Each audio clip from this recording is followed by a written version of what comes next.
You know those signs? Oh, You know those signs in a factory that are like 10 weeks without an accident, 50 weeks without an accident.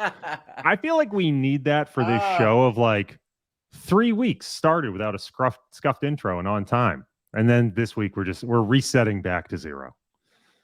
I mean, I guess for everyone listening later, it doesn't really matter. Yeah, exactly. After the fact, for the booty crew in the chat, we apologize. We're having some technical difficulties there, getting started. A little bit of a glitchy camera, but we're here. It's a holiday weekend, but we wanted to bring a little entertainment before we cruise into this weekend. Jason, I hope you're doing well. Really quickly, maybe a little bit of disclaimer here right off the bat. Nothing we say, do, insinuate, nothing you infer from what we say. None of it is financial advice. None of it's legal advice, accounting advice, tax advice. Honestly, you shouldn't take advice from two strangers on the internet. Shouldn't take advice from friends either most of the time. That's it. I don't know if that counts as a legal disclaimer.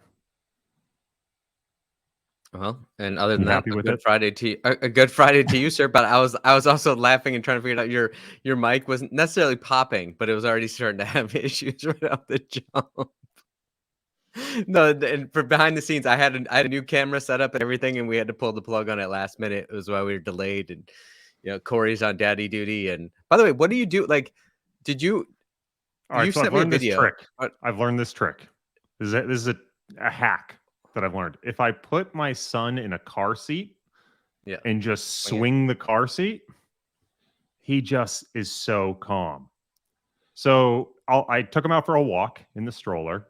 He started to get a little fussy, brought him home, and then just swung him in the car seat. And I find if I swing him in the car seat for 5 or 10 seconds, 30 seconds, a minute, he calms down. I can put him down for like 5 or 10 minutes. Then he gets a little fussy. I swing him again. I'm sure some doctor would tell me like it's because I'm cutting off blood flow to his head or something. That's why he's conking out. But I can get like a full hour of peace, just if I get up every 5 minutes and swing him for a little bit. How tempted are you sometimes to really get that centrifugal force going and pull the full 360? So what's crazy to me is when we were in the hospital, the doctors were talking about like all these techniques of shushing babies. So like my pediatrician, one of them is he took the baby and flipped him over, put his hand under his chest, his hands under his feet, and just started going like this. I was like, this really feels like you're shaking a child violently, but it's like instantly the kid quiets up. The other one is you take him and you like really rock him in a big motion. And it works pretty well. And I'm like, there's a very fine line of like, I guess if you're supporting their neck, of course, like you're not risking hurting them. But I'm like, if someone swung me around that violently, I'm sure I'd go quiet too, because it would be a pretty concerning feeling. Like, it's not like the gentle bounce of like they're reminded they're still in the womb. This is like you are swinging them pretty all over the place. I started dancing with him around the kitchen, like holding like a dance partner, swinging him around. I was trying to put so you're on daddy duty. I'm over at my in-laws' house with my niece and nephew today for Good Friday. We're gonna do we're gonna color some Easter eggs later. But I was actually trying to put my niece has like this little like car seat thing, and I was trying to put it on the Roomba so she could go around like a little Yoda around the house. But I want to address some of the things in the comments. By the way, Arjun said that does anyone else have any issue with these showing up in their sub box after the live show? And I'm wondering the help.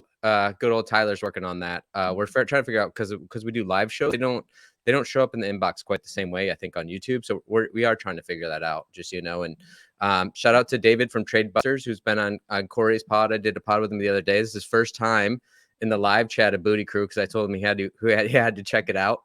And I love Moritz said, as a non-native speaker, I feel anxious to identify as Booty Crew as I might be missing some subtext here. You're missing a lot of subtext, but also, it's absolutely ridiculous. You shouldn't want to identify as that, but that's the whole point to the Booty Crew. Corey hates even saying it, but that's why we do it. Yeah, I don't know how it took root, but it seems to have stuck. And I guess that's what we're going with. I don't know if we'll regret it in 5 or 10 years, but we'll find out. When we get sooner or later, we'll get canceled either way. But I have one other personal question for you. You send me live videos of you swinging your child around, and you'll be like, "I'm gonna be there in a second." But when you send those videos, your hair is all over the place. What are you doing? Are you slicking it back right before we jump on, or what are you doing? Oh man, that's a good question. That's probably the best question I've been asked in ages, Jason. What do I do with my hair? No, my hair is. I haven't had a haircut in I don't know 2.5 months. It's pretty bad. If I were to turn around right now, you'd be just like you'd be like, "What is going on with your neck?" It's getting to mullet territory. But the good news about webcams and like only doing Yeah. digital Yeah. meetings is you're only seeing if I as long as I can get this stuff controlled, we're good. No, I think what happened is I put some product in my hair and then I didn't control it this morning and it was all over the place. So right before jumping on when I saw the webcam, it was a lot of fast handwork, you know? Well, I think once again, none of this is investment advice or a solicitation for or offering of investment. But for longtime Booty Crew members, they're going to remember that if you haven't had a haircut in 2.5 years, we know how your P&L is doing. I mean, 2.5 months. Yeah, I'm not sure having a baby correlates. To your theory? Knowing how managed futures did last month. Yeah, this might be. I mean, I should show you the grays that came in the last 4 weeks with the market and a baby. We'll talk about the market, Jason. You Nice know, I know transition. your favorite thing to talk about is macro data, but we did have some macro data come out this morning. The payroll numbers, jobs. It's a weird day because equity markets are closed, bond markets half day. So we do get some bond market repricing. We saw a sudden spike in treasury yields. The narrative I'm hearing is that yes, jobs are slightly softening, but they're still at a cyclical high and they're not softening fast enough for the Fed to justify not continuing to hike. And so the bond market is reacting in a way. I think 10-year yields were up 10 to 15 bips, reacting in a way of pricing in higher for longer. And I know I don't even have to ask you your thoughts about this because I know you're just going to say, who gives a shit? It's one day. It could be noise. Who's trading? All things I agree with. I know you'd even go on to say, who really cares what the Fed's going to do? Does the Fed even matter? Here's my question to you. Maybe the Fed, maybe who knows what the real impact the Fed has. But if everyone believes the Fed is going to have a certain impact, is that enough to create that impact in the market? And therefore, it does matter what the Fed's going to do. If everyone thinks this data is going to cause the Fed to be higher for longer, is that sufficient enough to create a move in rates that can be sustained? Man, there is so many things you said in there I want to pull out of. Like one is like you can't triple stamp a double stamp. So you're going like you added like three things in there. But I thought it was interesting how even with language, like embedded even in the first part of your statement was that the payroll came in softer, so therefore it's not giving the cover to the Fed. That's like a commonly accepted wisdom now, right? And that everybody's been repeating, but we don't even know if that's true, right? Like that's just a guesstimate of how the Fed response function is, right? And so to your point, like I mean, there's like we got to have like a some sort of drinking game for like how much we bring up, like we always bring up like Gelman amnesia and stuff like that. Is like is the Keynesian beauty contest, right? Of like Right. it's the reaction function of the reaction function of the reaction function, and what does that look like in It's aggregate? reaction functions all the way down, Jason. Exactly, turtles reacting to turtles all the way down. As you know, and I love that in your whole statement. I love how you had an entire conversation with me in that statement, Well, so I because I don't knew even what have you to were going to respond. say. I knew what you were going to say. So I tried to get to a question that at least maybe there's a differentiated response because I know you hate the idea of the Fed reaction function, right? I know you hate the idea potentially that even anyone understands macro, which by the way is a whole segue you and I can go on about Nassim Taleb on odd lots in a minute. Yeah. Um, but there's this idea to me that even if the Fed's input to the system is random, like let's say the Fed has a lever they pull, and their impact on the system is actually completely random. It doesn't have the impact we think it does. Our understanding of macroeconomics is entirely wrong. Does it ultimately matter if everyone believes that they have an impact in a certain direction with their actions and therefore changes their behavior in a way that causes that impact within markets? In a way, yes, if we're just talking about markets, right? Because everybody's watching that and we make this big deal about it. And as we talked about before with zero DTE over the last 3-6 months, that's the only thing that's mattered, right? Is CPI, payrolls, and how the Fed's going to react. Are they going to raise? Are they not going to raise? And everybody's expectations of raising. So it does matter for markets, but like we both know, markets are not the economy either. So it's like, us sitting here circle jerking about the Fed and markets is like most people don't give a shit. And so, how much does that, affect markets too? And that feedback mechanism going all the way down to Main Street, and actual, Main Street businesses feedback all the way up into markets and expectations. So once again, now we're adding in other, more layers than beyond tertiary. But what comes after tertiary? What's for? Corsi? I don't know. Corsiary? Oh, but okay, I get what you're saying. But on the other hand, so Main Street, does it really matter? How much does consumer spending change when the Fed hikes rates 25 bips? Perhaps nothing at all, right? But there are investment realities, right? Folks who are having an impact on Main Street, making the decision of where are we reinvesting, when are we reinvesting? Yes and no, because a couple of things on that. One, as Sean said in the comments, the Jeff Snyder camp of like the Fed doesn't matter at all. I'm not sure I necessarily agree with that. I think just the Fed matters less than people realize. And as I've said before, I think the Fed is just a trend following organization. They're just kind of following the aggregate emergent properties of the markets. But then, the people that make decisions based on these numbers, based on what they guess the Fed are going to doing, is my point is that I don't think it's that large of money movements. They're trying to guess the Fed's movements. So I'm not sure it actually matters. Like the Fed watchers, the most people I see that are Fed watchers are just hedge funds that are crying about their P&Ls. That the Fed are a bunch of idiots. They don't know what they're doing. And then what that means is take a look at their P&Ls. It's usually, if they're in a down year or in a drawdown, because all they're talking about is the Fed.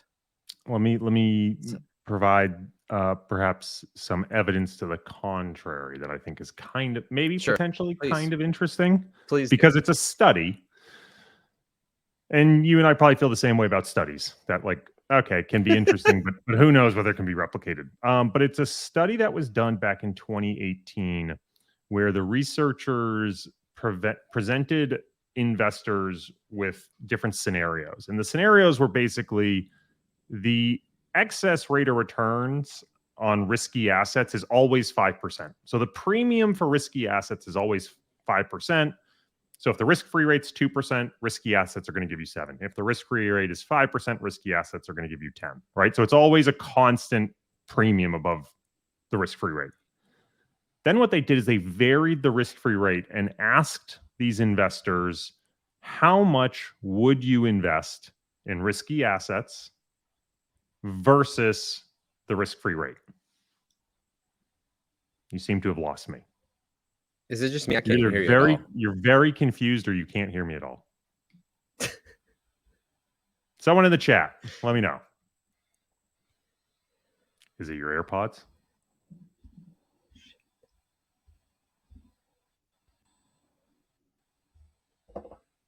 Well, now we're going negative weeks now in terms of.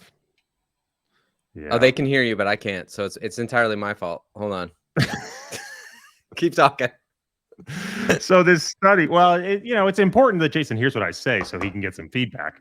But for those of you in chat, I'll end up repeating this for Jason. The study basically shows that people have a non-linear response in their asset allocation choices based upon the risk-free rate under this condition. So, for example, when the risk-free rate was 0, the median response was that investors would allocate 70% of their money to the risky asset and 30% to the risk-free asset. As the risk-free rate went all the way up to, say, 10, 15%, it actually went down to a 50-50 allocation. They did this in the US, and then they did it in the Netherlands independently, and the two cohorts of people basically had almost the exact same response pattern. It's this non-linear shift from like 80%. When interest rates were negative, it was actually almost close to 80% in equities, and then it curved down and went down to 50% in the risky asset. So we can say that maybe the Fed doesn't have a real impact on the economy. But if they are controlling the risk-free rate, and we believe this study that investors are going to respond to the risk-free rate in terms of their asset allocation decisions, does it not potentially create a behavioral shift among investors? Yeah, I see what you're saying. I mean, apologize for the technical difficulty. So hopefully I heard most of that. But I get what you're saying now is like it affects portfolio allocations based on what the risk-free rate is. And there's feedback loops that way, how people adjust their portfolios. And yeah, I can see that, but I don't see how watching the Fed and watching payrolls and trying to second guess where the Fed is going is necessarily that helpful. But also, how do you think about, did the study show what happens though when people get there? We really don't have much studies on this, right? When the risk-free rate's 0 and then it goes back up to 4 or 5% and people get their face ripped off on the bond side, how does that impact portfolio construction and shifting into bonds if people have just been burned by bonds? All right. Well, I think it depends on how much they had in bonds and Right. what was going Like in on your with scenario, it's like equities, right? 20%, right? Yeah. So they had like 20%, 30% when rates were 0, and then it went down to became 50%. But right, if equities were going up during that period, then it's a rebalance question. The other thing the study doesn't consider is that if every household and institution in the world cut their equity allocation from 70 to 50, then it would change the risk premium, because you would see equities fall off a cliff as everyone sells them in preference for rates. You would potentially have the problem, again, narratively, that just happened in short-term rates, where all of a sudden it was like, okay, the Fed can't raise anymore. It's creating balance sheet issues for banks.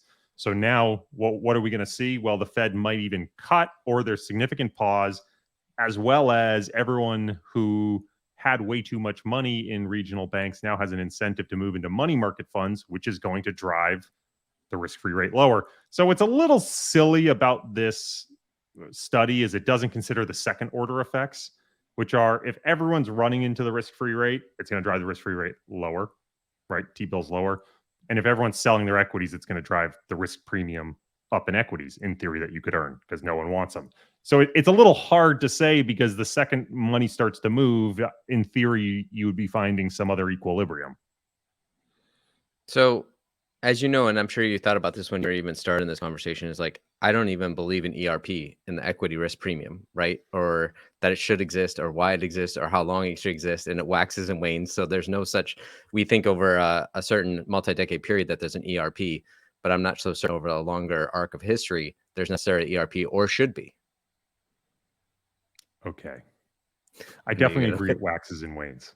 yeah. There's an interesting study from Blitz at Robico who shows actually that the risk-free rate historically in developed countries has been negatively correlated to the level of the risk-free rate. Sorry, the equity risk premium has been negatively correlated to the level of the risk-free rate. So when rates are really low, the equity risk premium has been really high. And when rates are really high, the equity risk premium has been really low, coincidentally, which is very confusing to me, because I would expect it to be the exact opposite. I would expect people to pile into equities when rates are really low, driving the equity risk premium down, and just the opposite when rates are really high, which is what this behavioral study suggests. So again, all of this stuff is really hard to tell. You say, okay, it's 16 developed countries. Hopefully this is a robust data set. Well, how many independent periods of measuring of the equity risk premium are there really? And how relevant is the 1880s United States to the 2020s United States? Like, it's just a very different environment.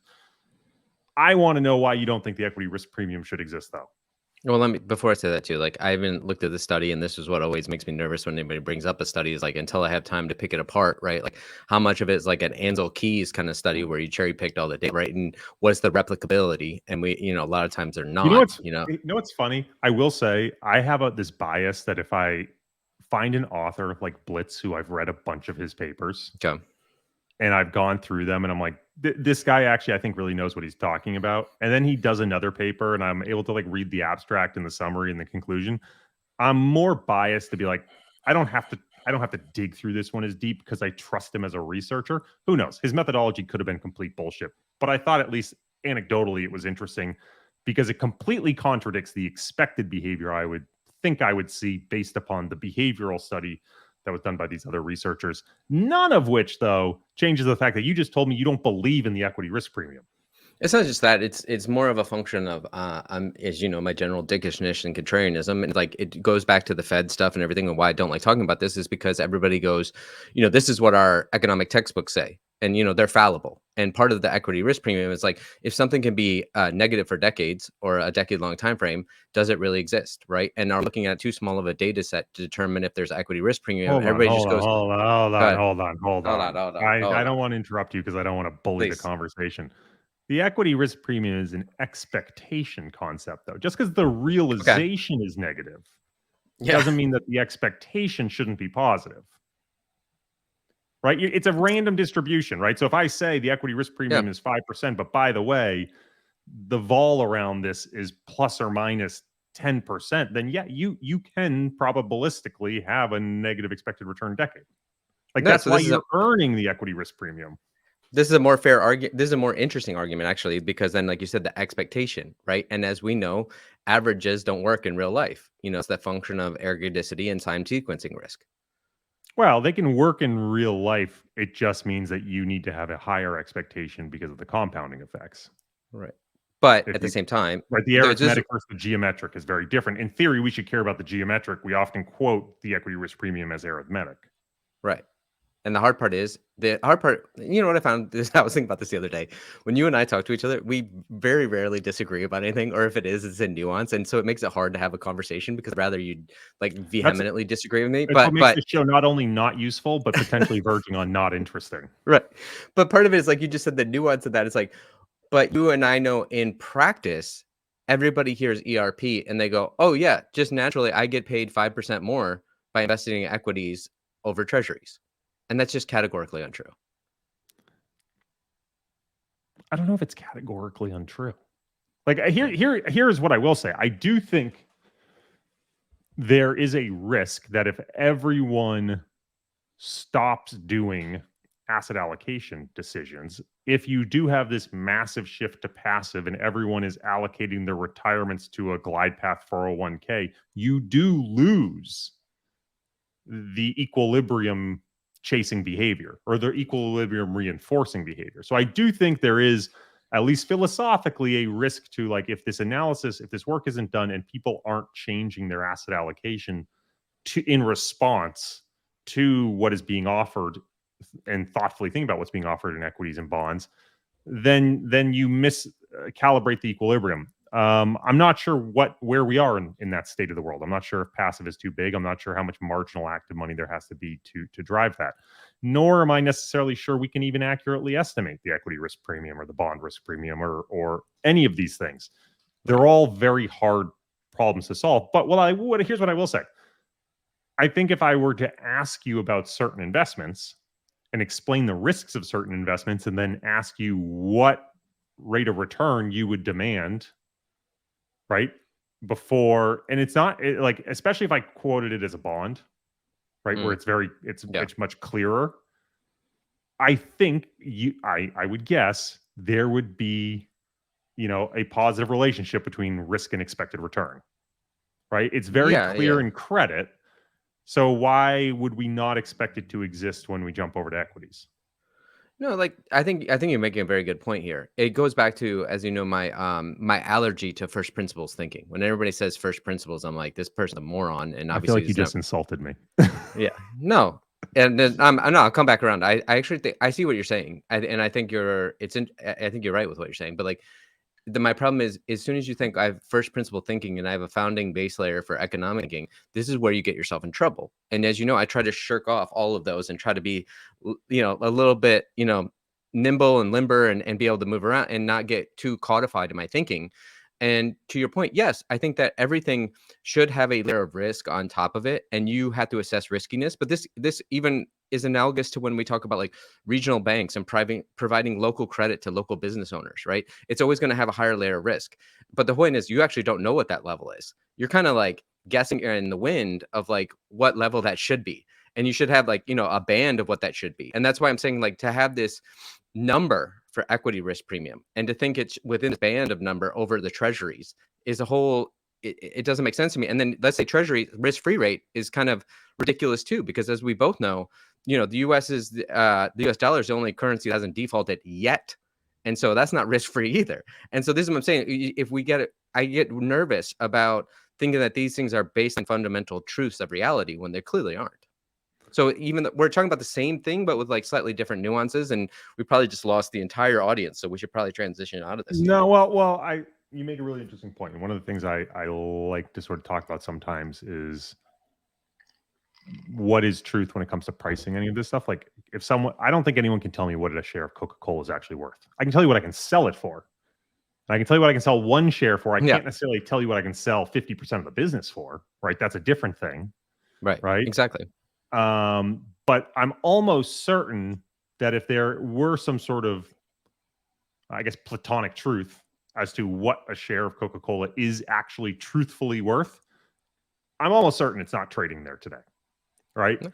To take that to the concept of like the equity risk premium, when I am made in private investment opportunities and someone says, here's sort of where we're growing and here's how much of the company you can buy and here's the current valuation, it's wrong. No matter what I'm investing in, like the price is wrong. It's just hopefully directionally with enough margin of safety that me being wrong is still okay. And then ideally you make up, the extra risk with diversification. So let me segue this though.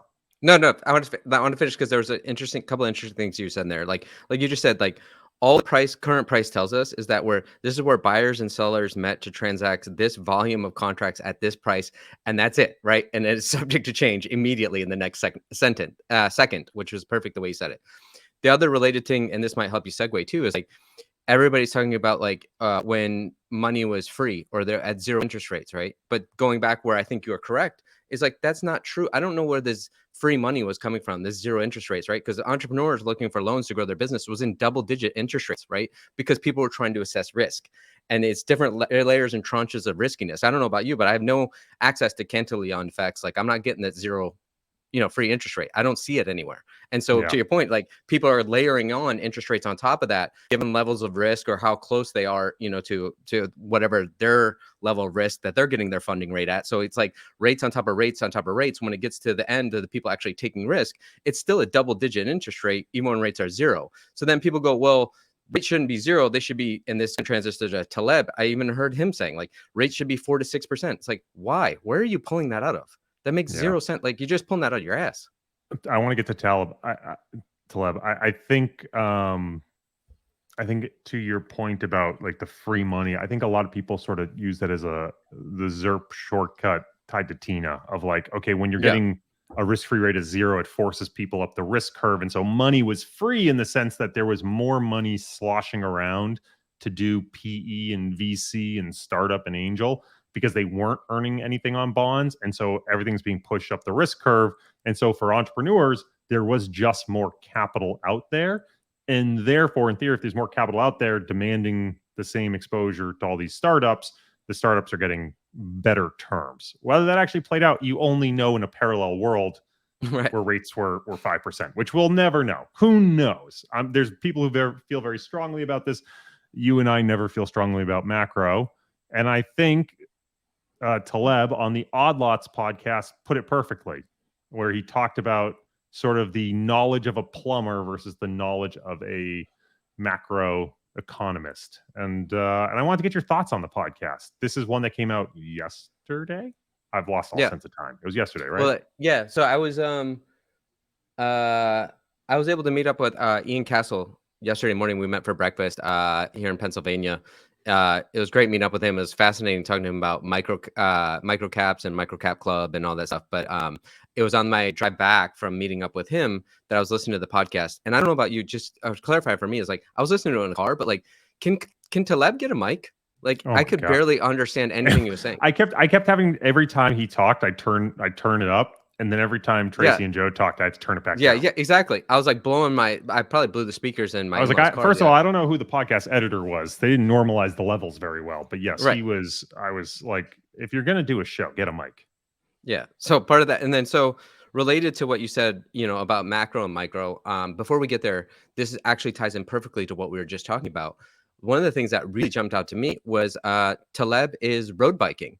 He completely Yes, 180'd on cardio I because new know. studies came out, totally changed his opinion. And this is my whole point. Like, we are constantly in flux. You don't know shit. It's subject to change. Everything we think we're so perfect on now will be the equivalent of like drilling holes in our heads for headaches 100 years from now.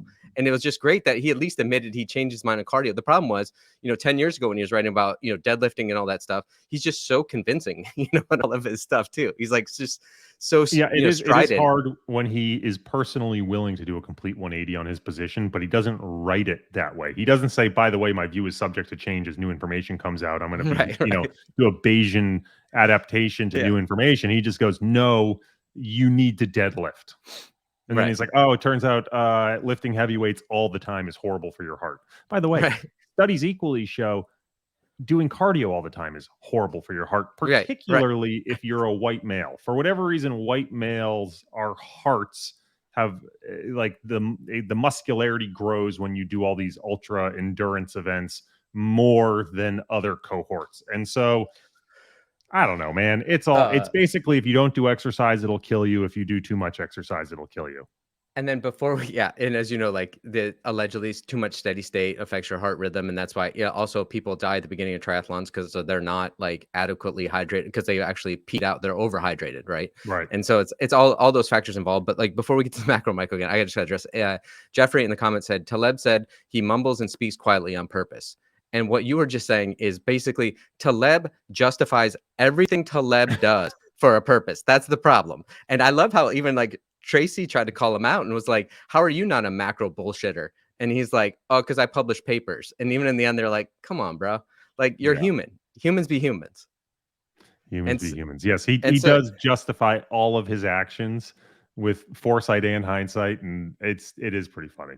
I yeah, love so him. he Listen, said, I gotta say, yeah, I yeah, like I enjoy as him. controversial a personality as he is, and as perfectly timed as was it the Black Swan was right before 2008 that sort of Yeah. catapulted him to fame. Fooled by Randomness is still, I think, one of the best books I've ever written, and a book that I would highly recommend for any 16 to 18-year-old. No, you're right. It's to me, it's in that compendium of, I don't like to actually recommend like a set frame of books. I like to individualize it to people, but you're right. Like if you had to, it's definitely in there. But also, as you know, listening to the podcast, who knows if Corey, you interpreted it correctly. You probably Oh, I misinterpreted it definitely according didn't. to Taleb. I definitely didn't. I definitely And didn't. so to your point though about macro micro, right? Like a plumber understands plumbing, right? Because the micro. And then they're like, this is why global macro, we hate it so much because everybody's full of shit, right? Like that's the problem. Is like when you're talking about complex systems, integrating complex systems, you have no idea what you're talking about. So we can bring it back to like, there's a few ways to think about that, but also what Taleb is reiterating is the Hayekian problem, right? Like Friedrich Hayek already talked about all this stuff. And honestly, the great books, it's two things about great books that are interesting to me. One, people are just kind of like syncretizing information for you, right? They're editing down information that's already been there in the past for you. And so you get to maybe see it in a new light. And quite frankly, that goes back to like Nietzsche and even, Montaigne were philologists, right? They were interpreting Greek and Latin texts. So therefore they were, pawning off the ideas from, the Greek and Latin philosophers, and everybody thought that it was ideas. But like it's turtles all the way down as that's part of our drinking game. Um, but part of that, so he's repeating Hayek in that sense. But then what I want to remind us about is, and hat tip to Jason Josephiak. He sent me one of the old Benchmark Plus like newsletters, and it was just talking about a lot of this stuff, and like it was talking about Philip Tetlock, right, in forecasting. And I'll just read this real quick. Was in 2005, Tetlock published a book called Expert Political Judgment. He examined the predictions of about 284 prominent journalists, academics, advisors, and national leaders to determine whether their political, economic, and social forecasts came true. The famous conclusion of the book was that the average expert was roughly as accurate as a dart-throwing chimpanzee. While they weren't good predictors, they were good storytellers. As John Kenneth Galbraith said, the only function of economic forecasting is to make astrology look respectable. Well, I love the point that Taleb was making. By the way, I can never say his name correctly, Taleb. I can't say it correctly because I had a friend who had the same last name who went by Taleb. So, I don't know if I'm not Lebanese, and just what would it I'll be? It would defer be to however he wants to be referred to. I Greek apologize if I'm Orthodox, I saying it guess. Yeah, I don't wrong, know. Yep. Nassim. The point I love that he was making with macro versus plumbers, which I think is one of the I think was well articulated to why you and I have a particular disdain for macro, is the plumber has experience that is repeated so many times in their micro domain that they can be an expert, right? They can see almost every problem they will come across and develop an understanding and an expertise for it. That is not the case for a macro economist who can't interact with the system, who can only observe the system, and the system is so complex and changes so slowly that their understanding of the system may be completely wrong, and there's no way to get the feedback, right? The plumber, when they do something wrong, the pipes burst. They get the feedback and it forces them to adapt and change their understanding. The macroeconomist, how many macroeconomists do you know that have had the same view for 20 years and been on the wrong side of the market? Right? But they're adamant that they understand how the world works. It's that the world is wrong, not them. Yeah, of course. And then their prognostications versus trading never matches up too. By the way, I got totally distracted because I swear in the comments, Tyler is making jokes and then laughing at himself on the jokes. He's responding to like he wrote, I was told it's pronounced Taleb, he just wrote it out. And then the next comment is him laughing at his own joke. Sorry, I got distracted there. But like to your This point, is why like I don't turn the comments on. right, no, as one shouldn't. But like related to what you said, I've always been fascinated by surgeons, and honestly, Taleb might have even talked about this too. It's like because my sister and brother-in-law are both surgeons, right? And to your point about iterative feedback, they're the only really form of the medical profession that gets iterative feedback, right? A lot of other forms of medical profession, they learn everything in school, then they go out into the world, and they're not getting a lot of iterative feedback, nor are nor do they have the time to keep up with the latest science or the medical research. So they actually get worse as they get older, where surgeons tend to get better as they get older through experience. That's an interesting thought, something I hadn't considered, but I see that could absolutely be true, right? If a doctor is recommending certain medication, it's not like they're necessarily doing large trials for that medication, right? They're seeing a case, they're pattern matching, they're identifying what they think is wrong, they provide the medication, whether it works or not, right? Is a sample size of one, like versus a surgeon who does the same surgery hundreds and hundreds and thousands of times a year, right? To your point, gets that experience and starts to see every scenario and gets rapid information and experience under very dire potential consequences, right? Yeah, So it's really important that they update their I, understanding. I don't speak German, but it's like Fingerspittel or something like that. It's like finger feel. And they would talk about the German tank commanders in World War II that had this amazing finger feel. And that's why they were some of the best tank commanders in the world. And it's just through iterative feedback in multiple iterations. It's like Boyd's OODA loops, right? You need that feedback to get iteratively faster. And the more you can increase, or the faster you increase, or the more iterations you can get with your OODA loops, the better you can get over time. This is something that's been coming up in a lot of my conversations with quant managers lately. Is a ton of people I know who used to do what I would call slow frequency alphas have started to move to mid frequency.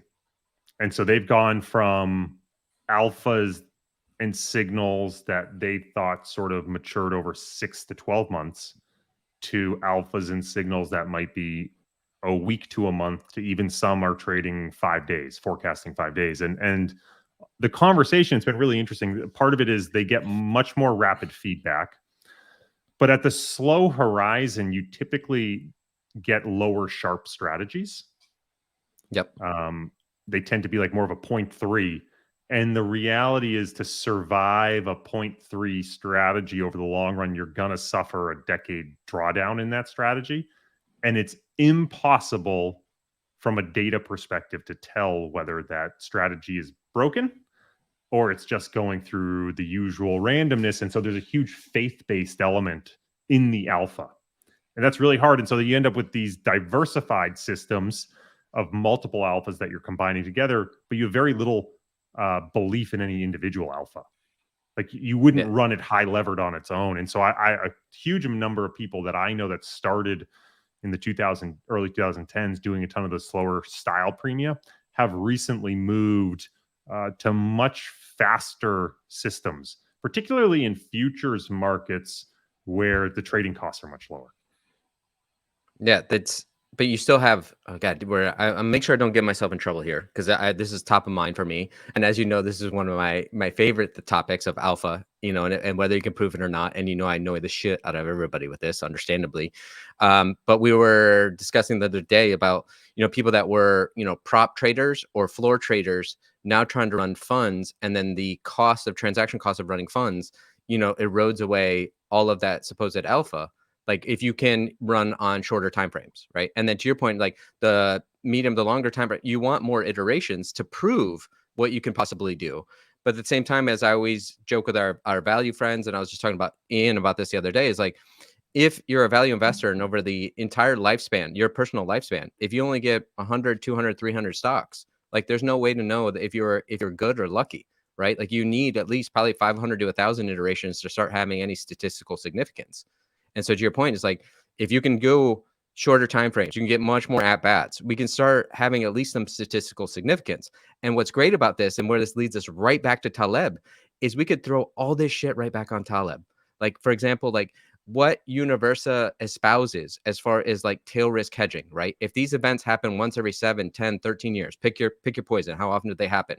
And over the time horizon of a trader managing this, let's say there's only been 3 events where we had a liquidity cascade where they could have made some money. How do we know whether they're good or if they're lucky? We don't have any iterations there. So Right. we have no clue.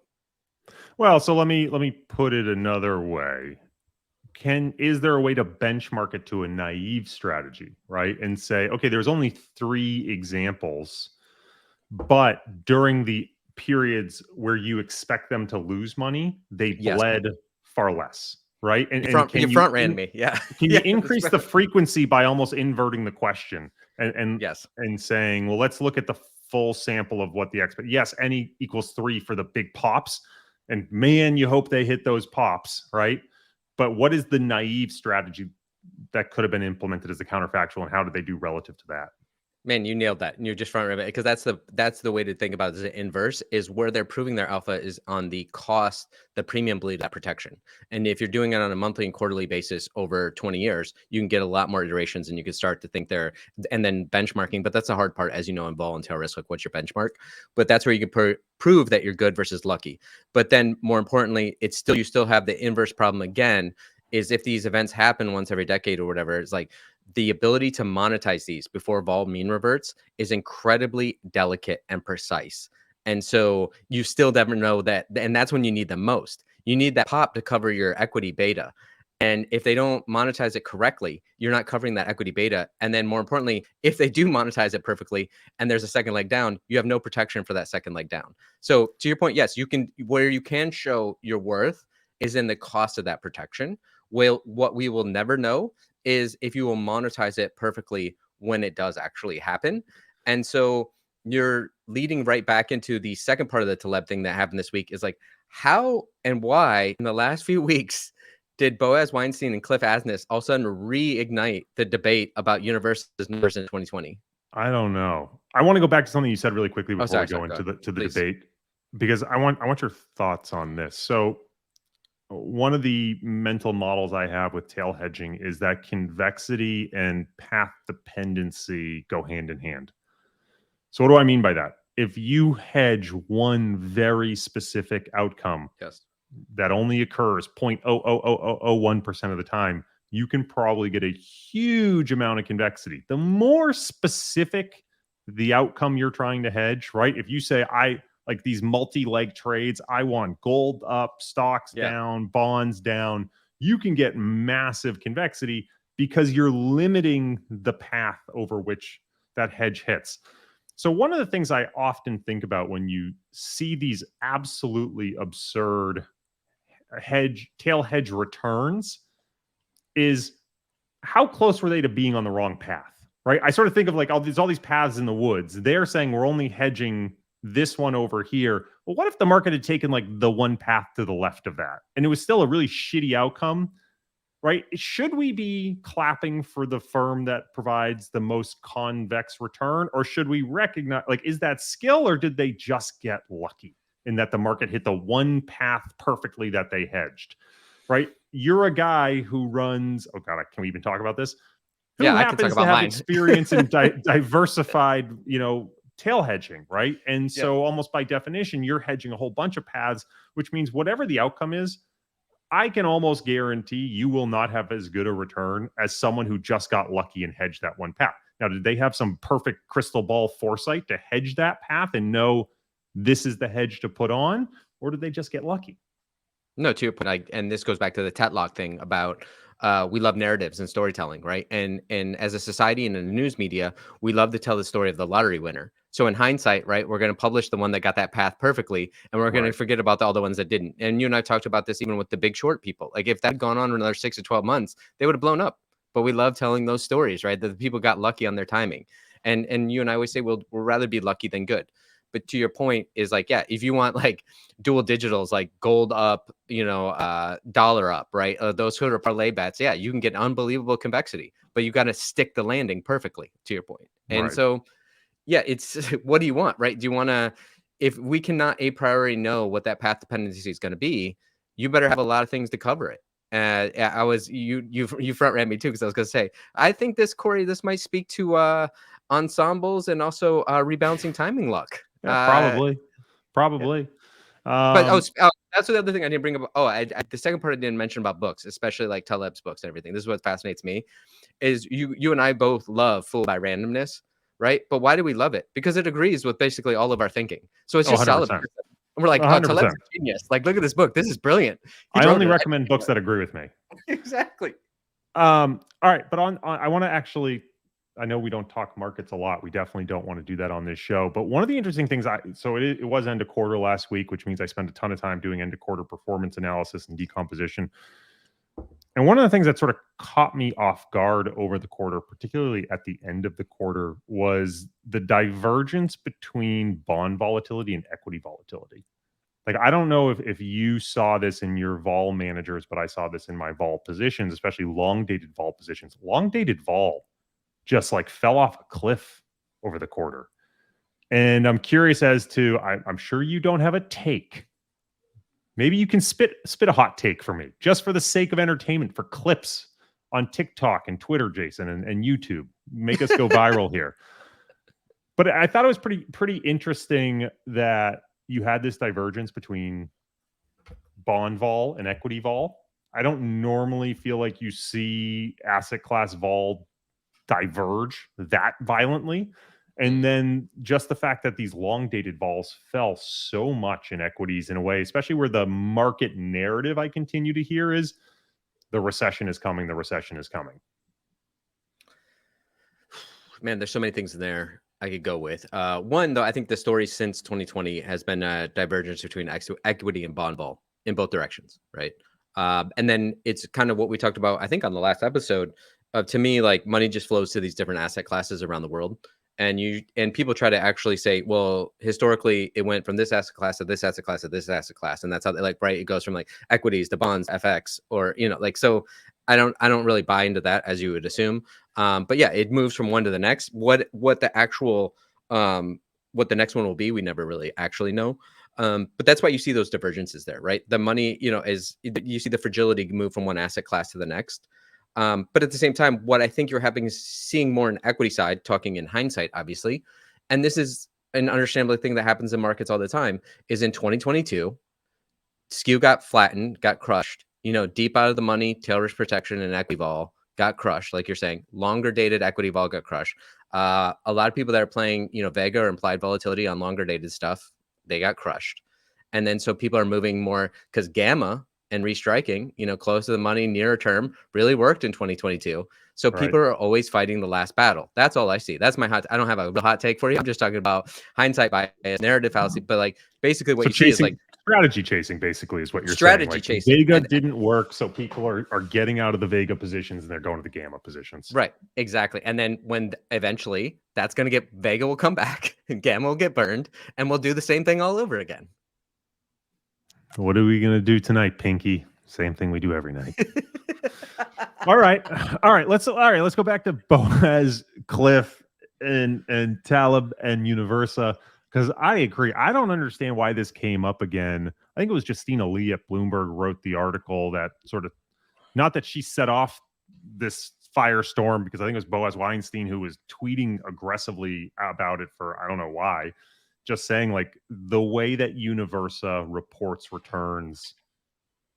I don't want to say he was saying it's criminal, but it sort of seems like it violates every reasonable standard of how returns are reported, as well as, I didn't realize this, the amount that they claim on their ADV that they manage is like like the notional exposure of coverage, which to me is absolutely wild and not in line with the definition of AUM or AUA in any reading. But on the other hand, Universa is such a well-known fund. I have to assume the SEC has been in there, right? Like maybe not. So this is the problem. Now you're going to learn a little bit about my world. Depending on the size, makeup, and quality of your actual LPs, let's call them, just to make it simple, is your reporting requirements change. And because they're basically unregistered and exempt, they can say whatever the hell they want to say. And that's what people don't realize. Versus what I have to say, working with accredited investors is vastly different from what they say. And in my world, people will change from accredited to QP to QEP to large institutions or offshore exempt institutions. So that way they can report very different things. The reporting requirements are a lot less depending on who your LPs are. And that's what's happening. I understand that, but I have to go reread the article. This was an SEC filing. Yeah. Now, whether it might have been what is it, like a, no, I think it was part of their ADV, in which case it doesn't matter who their clients are. Like there's a definition the SEC uses for those measures. Again, I haven't firsthand checked this. This is what I read in the article. My understanding might be wrong. Regardless, not the major point. The major point being, again, should they be quoting a 3,500% return? Like, should you be quoting return on premium for a given month? No. And I mean, did you see the Aaron Brown article where Aaron Brown is like somewhere in between? That's what's interesting. Aaron Brown is like, he's just being ripped in half, right? Because Aaron Brown is homies with Cliff, but he's also homies with Nassim. So it's like he was trying to straddle, and it's like this just did not work. I know. I mean, if you can parse it out, like this is, as you know, I do not want to talk about this anymore because it was the bane of my existence for 2020.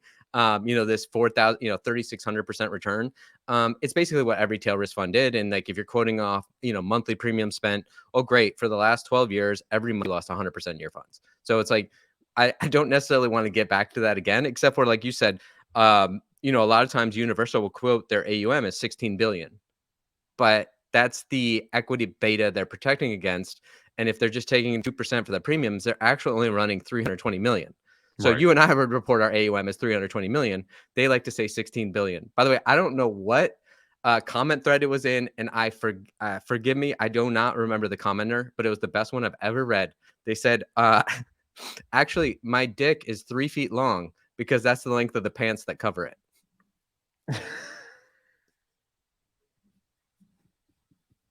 That's really good. That was like the most perfect response to like the universal quote of 16 billion like I've ever seen. That's really good. Yeah, I mean, it's tough because I actually, not so much on the 1 month return, which again, it's like, okay, if you want to say that particular trade earned you 4,600, 3,500, whatever the number is, like, I get it. That's the premium. It was a massively convex trade. What gets more frustrating is when he talks about how the return at Universa, I think he said, was like having an annuity that paid 114%. That one kills me. And it's, you have to explain that one.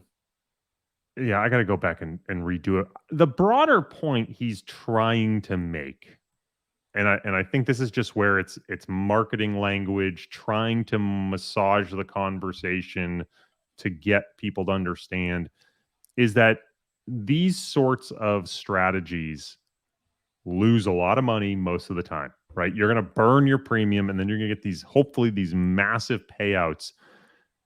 And it's the combined rebalance contribution, right, harvesting that Right. premium, plowing it back into risk assets, and rebalancing that creates, hopefully, a positive return, a positive contribution to the geometric returns of your portfolio. The individual arithmetic returns might be negative, right? Right.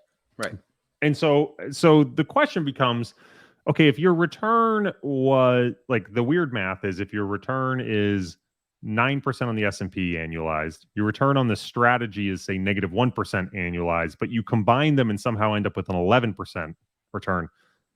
Well, who gets credit for that?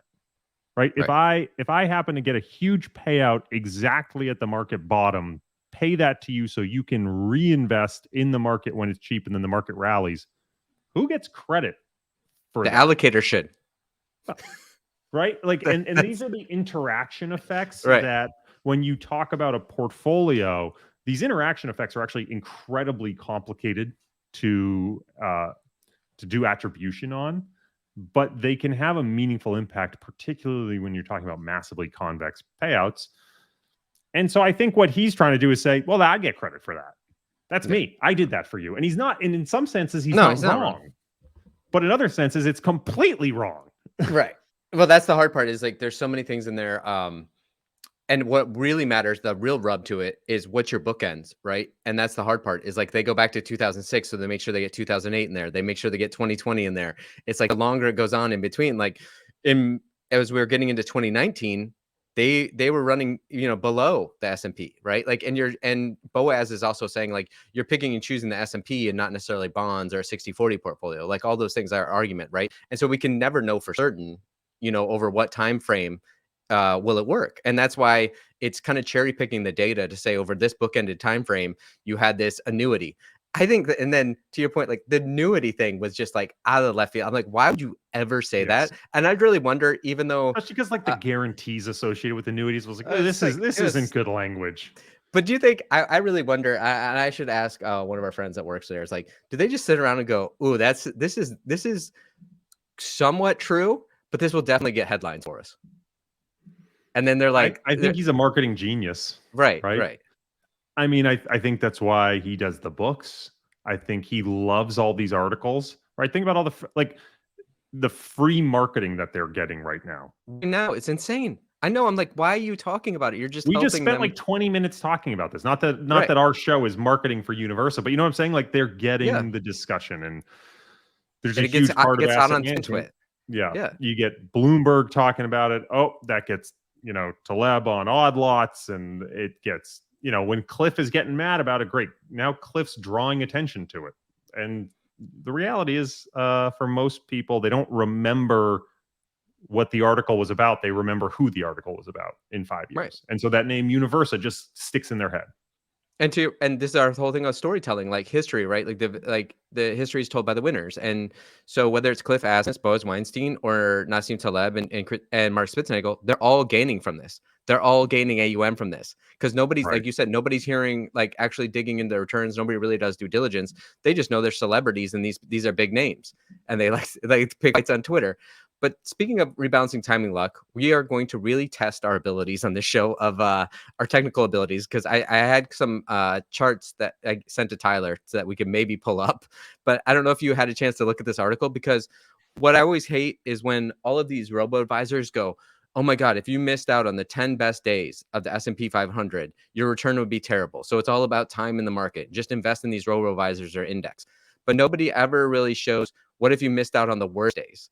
And that's what we always try to show on I ours. actually, this is Did one you of lose? the charts I made in the early 2010s, because trend following, right, especially in equities, the best days and the worst days tend to coincide because they're high Right. vol days, and volatility regimes tend to cluster, and vol and market returns have a negative correlation for, like, forward market returns and current vol in equities historically.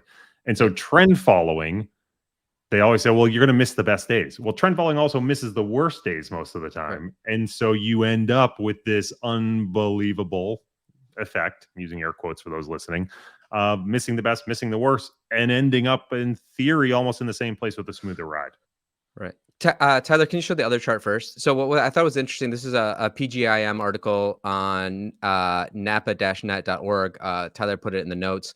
But the other chart was interesting because everybody shows missing out on the best days. But as this chart shows, if you can miss out on the worst days, you end up, with a higher CAGR.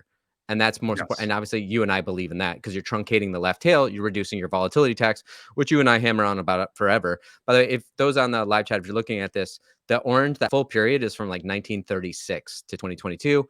And then the blue is the last decade, 2012 to 2022, because it just shows it more than the Yeah. whole time frame. And so for those who are listening, like the what happens here, right, is if you miss the 20 best days, your return obviously goes way down.